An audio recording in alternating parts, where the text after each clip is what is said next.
What if everything you believe about your brain's fear system is exactly backwards? For decades, textbooks have confidently declared that a tiny, almond-shaped structure deep within your temporal lobe is the undisputed master of human terror. It is called the amygdala. Without it, scientists claimed, you would be entirely immune to fear. You could walk through a dark alleyway, stare down a loaded weapon, or handle lethal predators without your heart rate skipping a single beat. But in 2013, a team of neuroscientists decided to test this absolute truth. What they discovered did not just challenge biological dogmas, it shattered our entire understanding of how human consciousness experiences dread. To understand this mystery, we must first look at a patient known to the scientific community only as SM. Diagnosed with a rare genetic condition called Urbach-Wiethe disease, SM underwent a slow, systematic calcification of her brain, which completely destroyed both sides of her amygdala. For over 20 years, researchers at the University of Iowa exposed SM to the most extreme fear-inducing stimuli imaginable. They brought her to a specialized exotic pet store, where she willingly handled flesh-eating spiders and tried to touch the tongue of a highly venomous snake. They took her to Waverly Hills Sanatorium, one of the world's most terrifying haunted attractions. While other visitors screamed and fled in panic, SM walked through the dark corridors, laughing and conversing with the actors.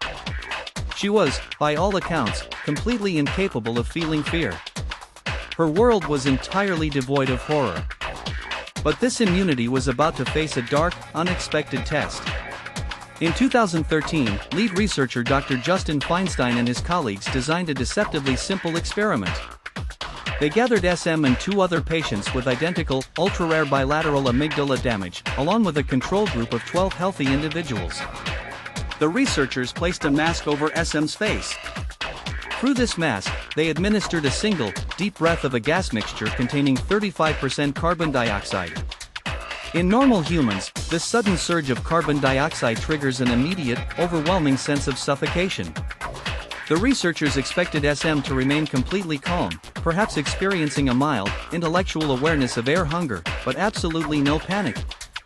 Instead, within seconds of inhaling the gas, SM began to gasp. Her chest heaved. Her hands flailed wildly. For the first time in her adult life, SM was experiencing raw, unadulterated terror. She screamed for help, convinced she was about to die. How could a person with no fear center experience the most intense panic attack of her life?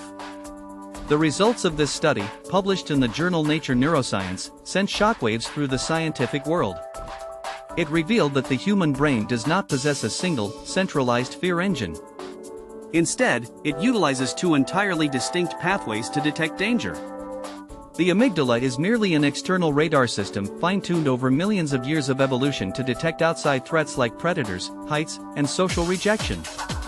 But when the threat arises from within, our biology activates an ancient, primitive backup system.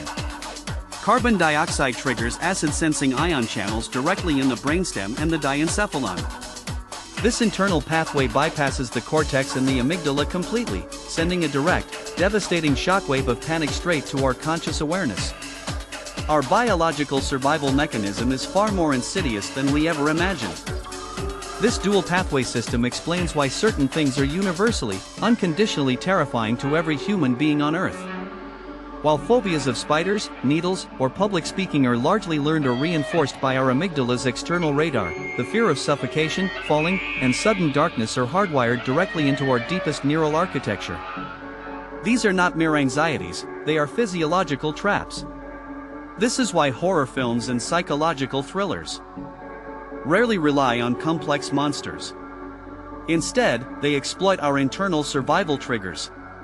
They isolate characters in pitch-black rooms, submerge them in deep water, or force them into incredibly tight, claustrophobic spaces.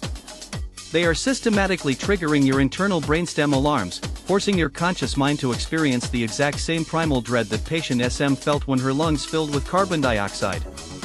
Ultimately, fear is not a defect or a weakness of the human mind. It is a highly sophisticated, multi-layered defense network designed to keep your consciousness tethered to your physical body. When you feel that cold, icy grip of panic tightening around your chest, it is not just your amygdala firing off warnings. It is a profound, ancient biological symphony, playing the primal song of survival. If even a damaged brain can find a way to scream in terror when its life is threatened, then perhaps fear is the truest proof of our desire to exist. The next time your heart races in the darkness, ask yourself, is your brain reacting to what is actually out there, or is it simply reminding you of how desperately you want to stay alive?